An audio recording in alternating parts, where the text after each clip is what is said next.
I'm happy because the roots are coming out, which means it's time to take them out of here.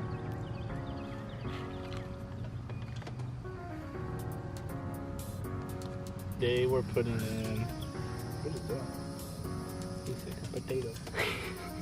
We're putting in Japanese black pine, and we have 18 that we're putting in today to add to our current 20 of them. These are 2 years old, so I'm going to be adding this to my notebook today about what we did, and so we have documentation of success, how it went, if we need to change things in the future.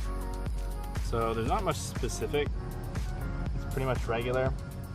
For this season, however, because it's summer and it's hot, especially in Florida, where today was 91 degrees when we drove over here, the roots can be sensitive to the heat, so you have to make sure that if you do put anything in the ground or in a pot during the summer, it has to be like a slip potting. If you don't know what slip potting is, it's just essentially, here it is, we're putting it in, we're just kind of taking it out of this pot, so it retains exactly what it was, except for now it's in the ground or in a new pot. You're not really messing with any of the soil. The only thing I am doing is I'm taking the top, I'm just trying to break off any like the old kind of nasty soil. That way it's not sitting on the surface and stopping any water or anything from percolating into it. And I can get to actually see the trunk a little bit. So it helps with that. I know some of these trees have a little bit of like a fungus that was growing on the trunk. So you can kind of see it on the bottom, it's a little black. So by pulling off the surface soil, I can actually get that off, which is going to be good for the tree, because then the bark will be able to develop better over time. But otherwise, make sure it's well watered. Make sure it was watered all the days before you put it into anything new in the summertime. You don't want to do it with wet soil, because the wet soil will break apart. You don't want to do it with dry soil either. You want it to be just kind of damp. Otherwise it could hurt the tree. So we're planting these particular trees in the ground because we're looking for fast trunk growth, and we're looking to develop that particular part of the tree. So we're not too concerned with these low branches. They may become something in the future.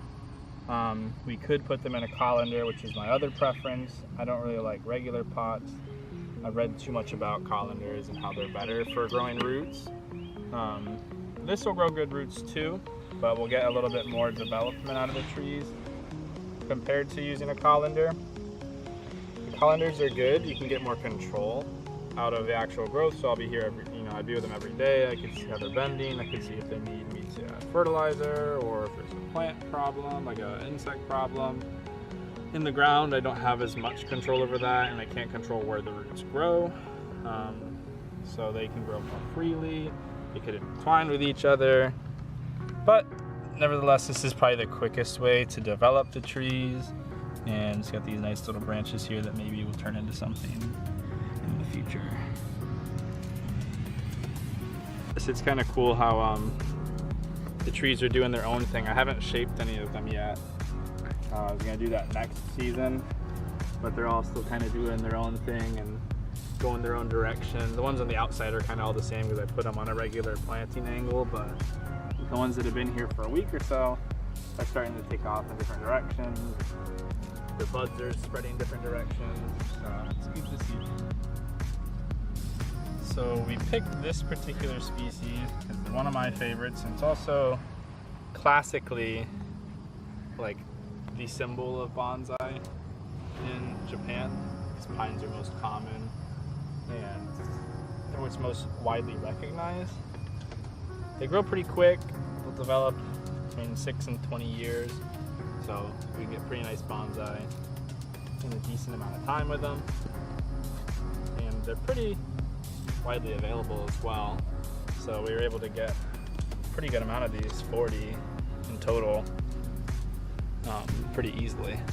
So if you want to know what the proper shoes are for any bonsai work, especially if you're planting because you're going to be busy, it's Crocs. You got to make sure you have little gibbets.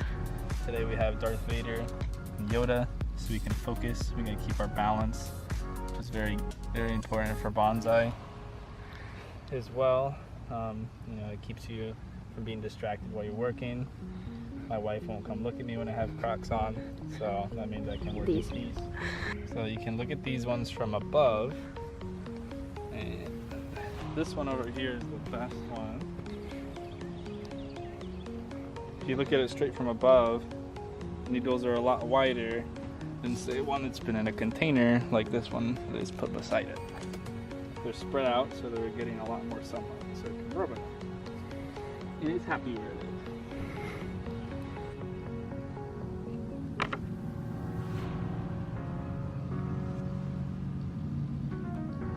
I like how the trees are just kind of doing their own thing.